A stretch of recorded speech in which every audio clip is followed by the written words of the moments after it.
Have you ever imagined that the very person trying to control your life might be unknowingly entangled in their own web of deceit? Picture a quiet, upscale neighborhood where dreams come true, but beneath the surface, a bitter power struggle simmers. Today, you're about to witness a dramatic tale of determination, justice, and shocking reversals. Our protagonist, Jordan Mercer, a hardworking man with the dream of owning a beautiful home in Oak Ridge Park, finds himself at odds with Evelyn Carter, the seemingly impenetrable head of the Homeowners Association. In a series of relentless actions that escalate from petty fines to an all-out legal battle, Jordan turns the tables on a woman who was determined to evict him from the very home he owns. Stay with us as we reveal every twist and turn in this real-life drama, where nothing is as it seems and the stakes are higher than anyone ever expected. The beginning of a dream. Jordan Mercer had always yearned to possess a home in the prestigious community of Oak Ridge Park, a haven of meticulously maintained lawns, stately brick homes, and a sense of belonging that came from decades of tradition. After years of perseverance and long nights of hard work, his dream finally materialized when he purchased a stunning two-story brick house. Set on a perfectly trimmed lot with a graceful wrap-around porch and an expansive backyard, the house embodied everything he had ever envisioned: peaceful, elegant, and the ideal sanctuary for a fresh start. However, from the moment Jordan stepped through the front door, a subtle unease gnawed at him. As moving boxes cluttered the driveway and he began settling in, he couldn't help but notice curious eyes peering out from behind closed curtains. Neighbors watched silently from their porches as they strolled with their dogs, never offering a warm greeting or a friendly hello. Jordan dismissed these early observations as mere shyness, a typical trait in a neighborhood where people preferred to keep to themselves. He was determined to believe that, over time, these reserved acquaintances would come to offer a friendly welcome. The very next morning, just as Jordan was savoring the aroma of freshly brewed coffee, a knock at the door startled him. Opening it, he found a woman in her mid-60s, impeccably dressed in a crisp beige blouse, adorned with tasteful pearl earrings and a small pin proudly displaying the Oak Ridge Park Homeowners Association emblem. Her posture was as stiff as the rules she would soon enforce, and her expression, though neutral, carried an undercurrent of authority that Jordan found hard to ignore. "Good morning," she said briskly, her tone clipped and matter-of-fact. "I'm Evelyn Carter, president of the Oak Ridge Park Homeowners Association." Before Jordan could extend a warm greeting, Evelyn interjected as she peered past him into his new home. "I already know who you are," she stated flatly. "I'm here to review a few important matters." With that, she presented him with a thick bundle of printed documents, the HOA guidelines, which she stapled neatly in the corner. Jordan flipped through the pages, noting the usual list of restrictions, rules regarding lawn maintenance, exterior paint colors, and even specifics about approved mailbox designs. But as he skimmed the documents, Evelyn's tone took on an imperious edge. "We like to maintain a certain standard here," she said, directing her attention to the moving truck still parked in his driveway. "I assume you will have that removed by this evening." Raising an eyebrow, Jordan replied calmly, "It'll be gone once I finish unpacking." Evelyn's nod was far from satisfied. It felt more like a mental note taken for future reference. She added, "Also, please ensure that your trash bins are placed at the curb no earlier than 6 a.m. on collection day. I noticed yours were out last night." Jordan explained evenly, "I didn't put them out, the previous owners left them." Evelyn pursed her lips in response. "I see. Please be more mindful in the future. We have these rules for a reason." And with that, she turned on her heel and walked away. Jordan closed the door with a slow exhale, thinking that perhaps she was simply meticulous, a trait not uncommon among HOA presidents. Determined not to let one stern neighbor sour his fresh start, he resolved to adhere to the rules and remain patient. The unfolding tension. In the days that followed, it became increasingly clear that Evelyn Carter's concern with the rules was more than mere fastidiousness, it was personal. A warning notice appeared in Jordan's mailbox citing an unauthorized vehicle in his driveway. Strangely, that vehicle was none other than his own car. Soon after, another notice arrived concerning improper lawn maintenance, as his grass had grown just an inch or two. Then came a violation letter about his porch light, which was allegedly too bright, even though it was the same fixture the previous owner had used without issue. By the end of the first week, Jordan had amassed a tidy stack of paperwork from Evelyn, each document piling on minor infractions. Although he hadn't spoken to her since that first encounter, her presence loomed large in his day-to-day life. He tried to convince himself that perhaps this strict enforcement was simply her modus operandi with everyone in the community, and that if he followed the guidelines precisely, she would eventually relent. But hope began to fade as he noticed subtle signs that indicated otherwise. One evening, while taking a slow, reflective walk through the neighborhood, Jordan observed a group of residents chatting animatedly near a driveway. The moment they spotted him, their conversation fell silent. One woman offered him a tight, unconvincing smile, while everyone else avoided his gaze. In the center of this awkward silence stood Evelyn, arms crossed and whispering something to the others. Though he didn't catch every word, it was evident that this was no longer about enforcing community standards, it was about targeting him personally. Despite the mounting frustration, Jordan resolved to maintain his composure. He knew that if Evelyn intended to intimidate him into leaving, he would not be an easy target. Yet the relentless stream of notices continued. Each morning brought a new violation notice, folded neatly and stamped with the Oak Ridge Park HOA insignia. At first, Jordan merely tucked these letters away in a drawer, skimming them to confirm his suspicions. Evelyn Carter was determined to make his life miserable.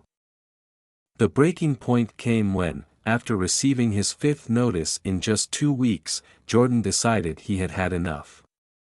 One particular letter regarding the retrieval of his trash bins within an hour of collection to preserve the neighborhood's aesthetic set him off. Although he had always placed his bins in line with his neighbors' practices after work, Evelyn's interpretation was that his actions were a blatant disregard for the rules. Curious and increasingly frustrated, Jordan devised a small experiment. The following morning, he rose early and walked deliberately through the neighborhood, observing the trash bins along the curbs. To his surprise, he noted that dozens of bins were still lined up, some with lids left ajar and overflowing with bags, yet no violation notices were posted on those properties. Only his had drawn attention. Determined to get some answers, Jordan snapped several photos and sent a polite email to the HOA board inquiring why his bins were singled out while everyone else seemed exempt. No response came. 2 days later, as if on cue, Evelyn reappeared at his doorstep. This time, she did not even knock, she simply stood there with her clipboard in hand, her eyes scanning the interior of his home as if taking an inventory. When Jordan opened the door and leaned casually against the frame, she produced a formal request form. "This is a formal request for you to submit proof of home ownership," she stated coolly. "We've received complaints from neighbors." Jordan's stomach tightened at her words, but he maintained a calm exterior. "I already own this house," he explained. "I've lived here less than a month, and I'm still in the process of moving in. The deliveries and the extra cars are all from friends and family visiting." Evelyn's expression remained unmoved as she clutched her clipboard even tighter. "Our policies require that all homeowners be properly vetted.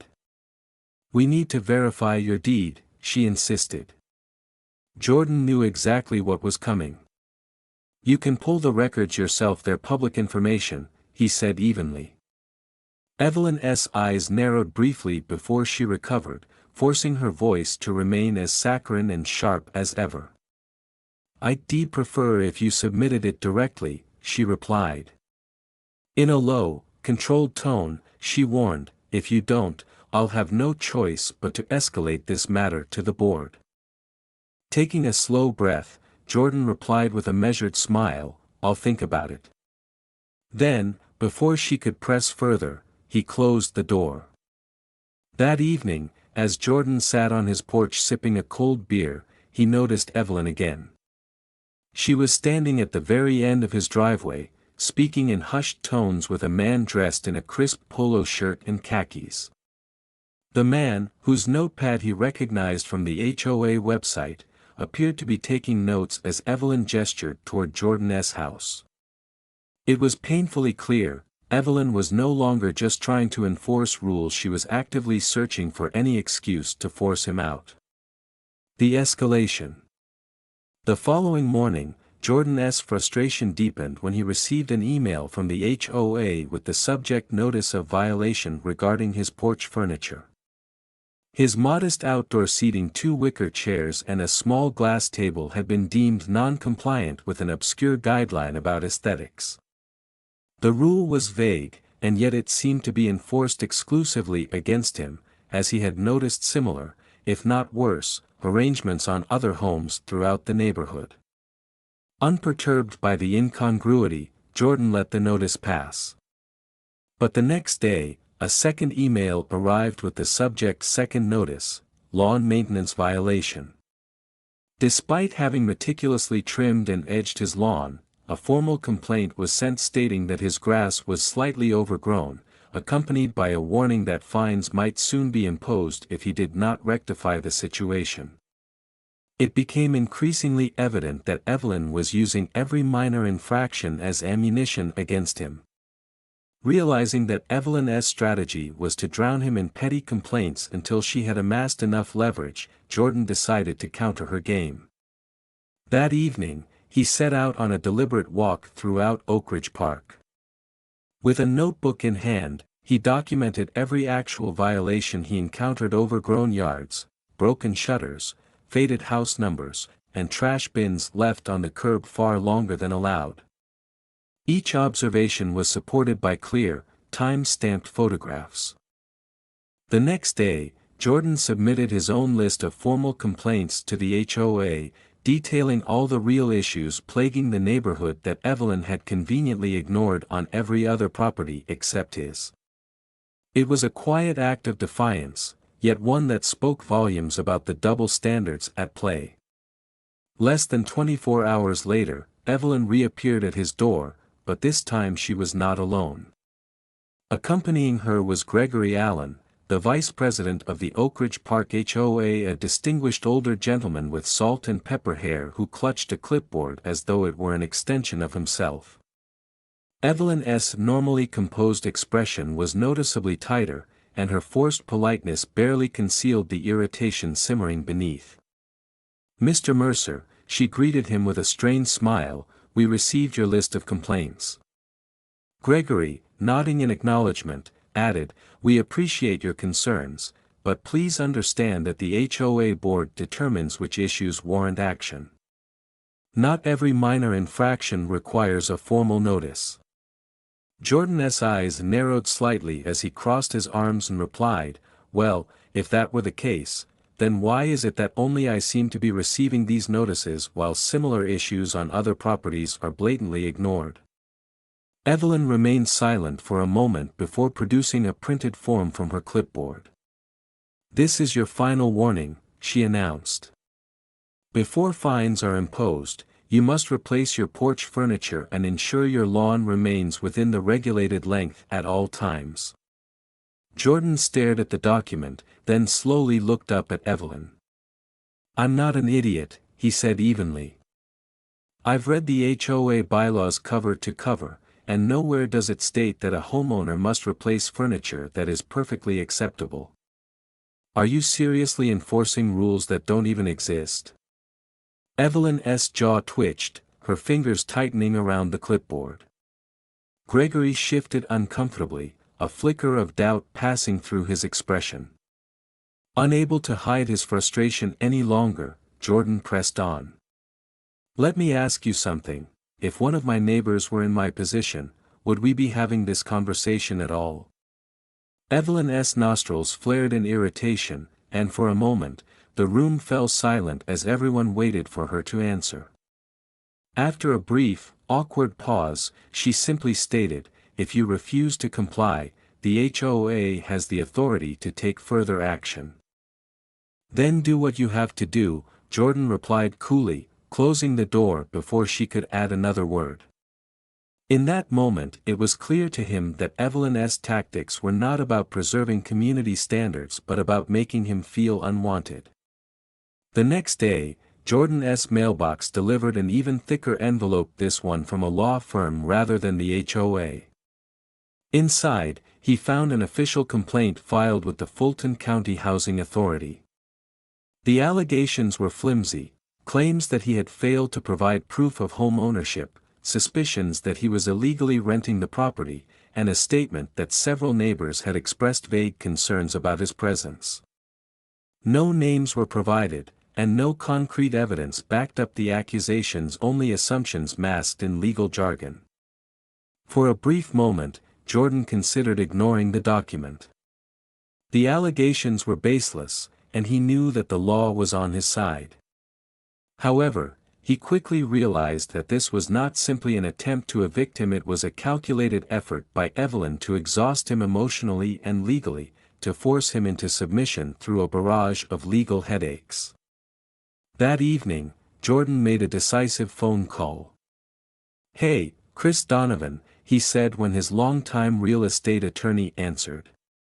Known for his sharp, relentless approach and a no-nonsense attitude that matched Jordan's own, Chris quickly assured him that everything was in order.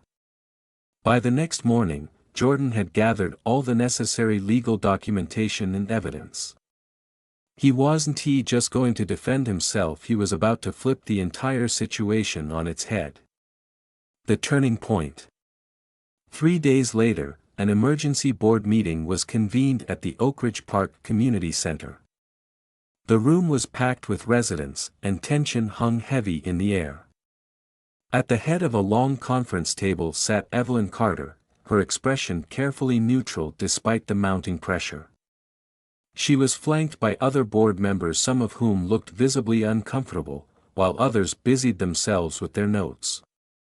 The murmurs of anticipation from the gathered homeowners suggested that they, too, had been aware of the undercurrents in their community.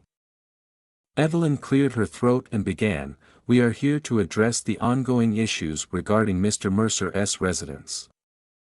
Given the numerous violations and concerns raised by community members, Before she could continue, Jordan interrupted, his voice calm yet firm, "I'm speaking now." A murmur rippled through the room as he set down a thick stack of papers on the table. With measured confidence, Jordan unfolded the first document and said, "This is the deed to my house, a legally recorded and indisputable proof of ownership." Heads turned, and a few board members exchanged curious glances. Without missing a beat, he produced another document. "This," he continued, "is the purchase agreement for a neighboring property at 12 Maple Grove." Evelyn's composed facade wavered ever so slightly, and Jordan pressed on, pulling out a final document. "And this is the deed for the property at 14 Maple Grove. Evelyn, that house is yours." The silence that followed was deafening. Jordan did not sit back down. Instead, he let the weight of his words fill the room as Evelyn's face turned pale with shock. Finally, in a strained, tight voice, she asked, How did you acquire proof of this?" Jordan's reply was steady. "Perhaps you should check the HOA records, Evelyn. It seems there was a foreclosure you conveniently ignored during your own property sale." Gasps rippled through the audience. Evelyn's carefully constructed authority began to crumble before everyone's eyes. "Tell me, Evelyn, Jordan pressed, his tone measured and unyielding, who is the real trespasser in this community? His words resonated with the assembled residents, and for the first time, the entire room saw through the veneer of authority that Evelyn had maintained for so long. In that meeting, the truth was laid bare. Jordan revealed that while he had been inundated with arbitrary fines and warnings, the same standards were not applied to other properties. He presented printed emails documenting his formal complaints about broken fences, overgrown lawns, and trash bins that remained out far too long, complaints that had been routinely ignored by the HOA until now. Gregory Allen, the vice president, cleared his throat as he reviewed the list. "We will review these complaints properly," he said, his voice laced with uncertainty. Jordan nodded slowly. "Good," he replied. "And while we are at it, I would like to file a formal complaint against Evelyn Carter for harassment, falsification of HOA complaints, and abuse of her authority for personal grievances." A hushed murmur spread through the room as residents exchanged glances. Megan Thompson, a middle-aged woman from 3 houses down who had once offered only a tight smile in passing, now spoke up. "Do we have the authority to do that?" she asked hesitantly. Gregory took a slow breath and explained, "The board can vote for removal if an HOA officer is found abusing their position." Without further delay, Jordan leaned forward and put the matter to a vote. One by one, hands rose in support of his motion. The tide had turned. Those who had once remained silent now stood united. With a majority vote, the decision was made: Evelyn Carter was officially removed as president of the Oak Ridge Park HOA, effective immediately. The room buzzed with a mix of relief and incredulity as Evelyn's authority evaporated before everyone's eyes. Yet, even as the board meeting ended and the residents began to disperse, Jordan sensed that Evelyn was not finished. The aftermath. The morning after the fateful board meeting, Jordan found himself once again confronted by Evelyn outside his front door. This time, she was not alone.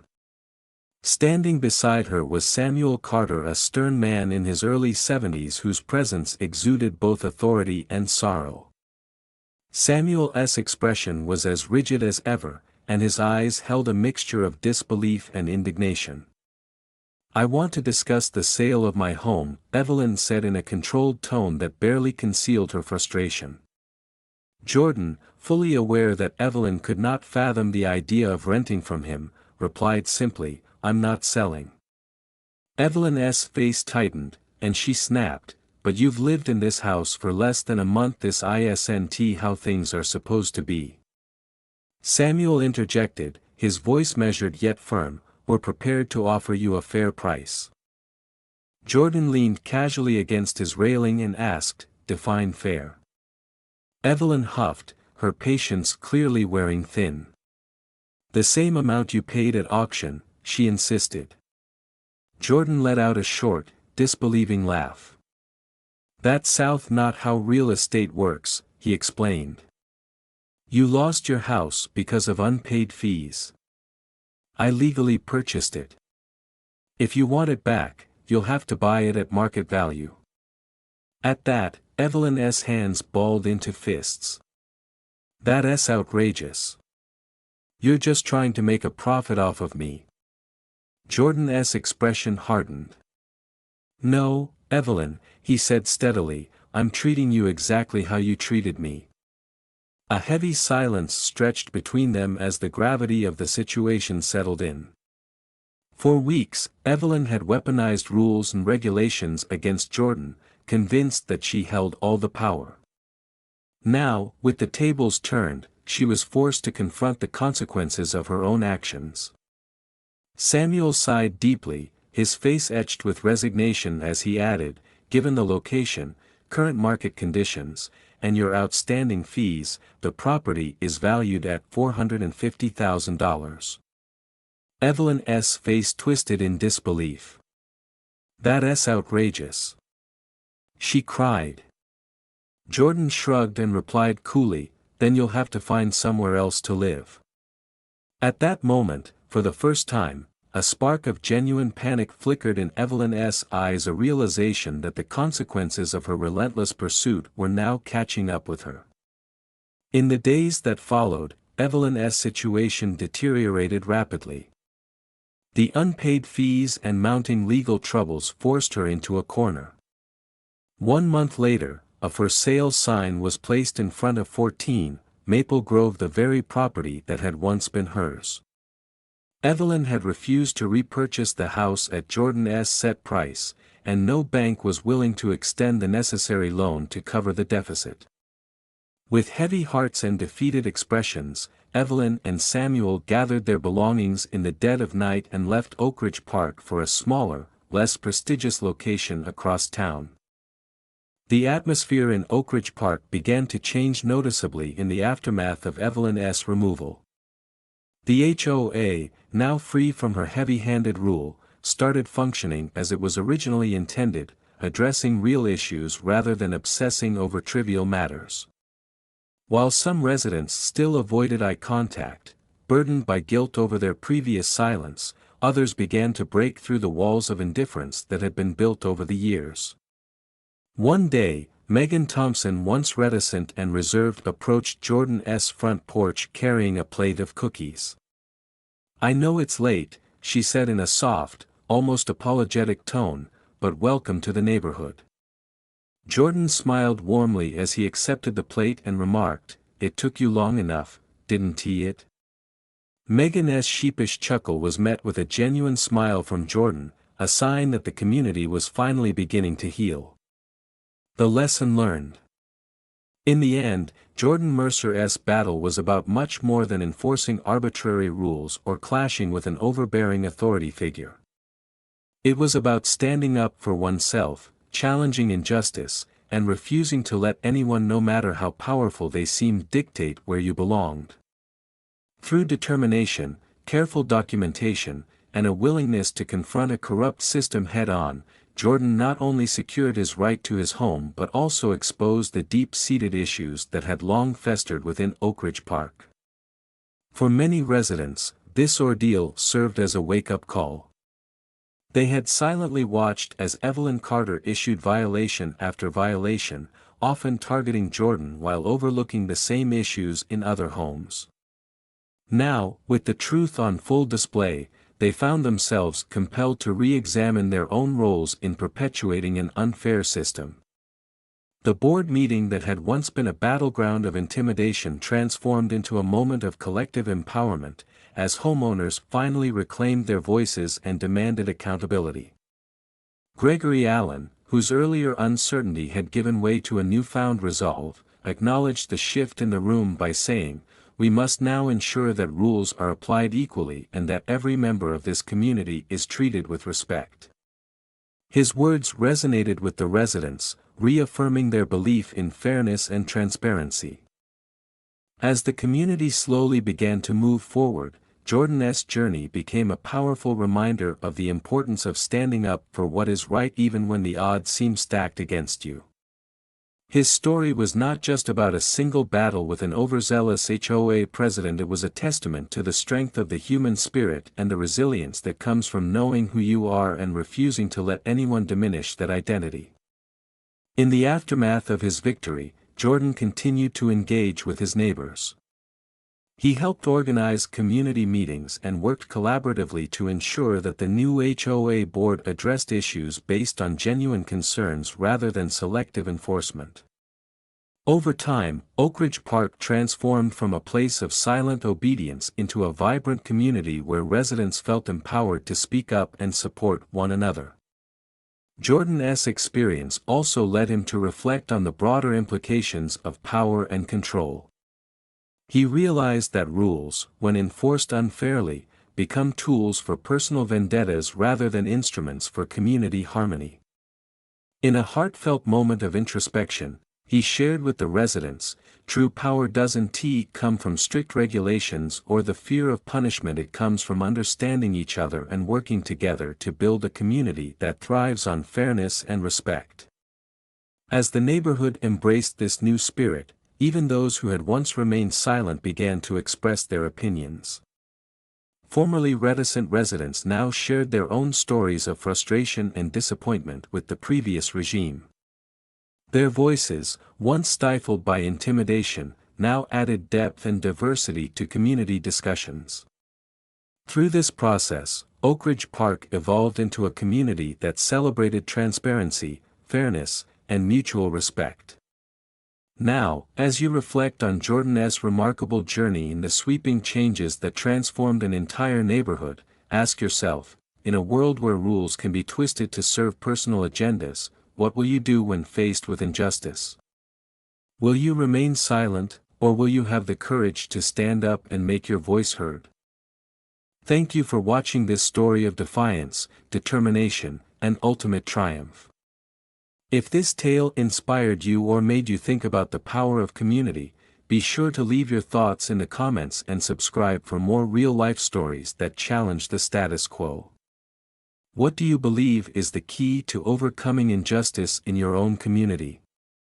Let us know in the comments below and stay tuned for our next video, where we continue to explore the unexpected ways in which ordinary people change the world.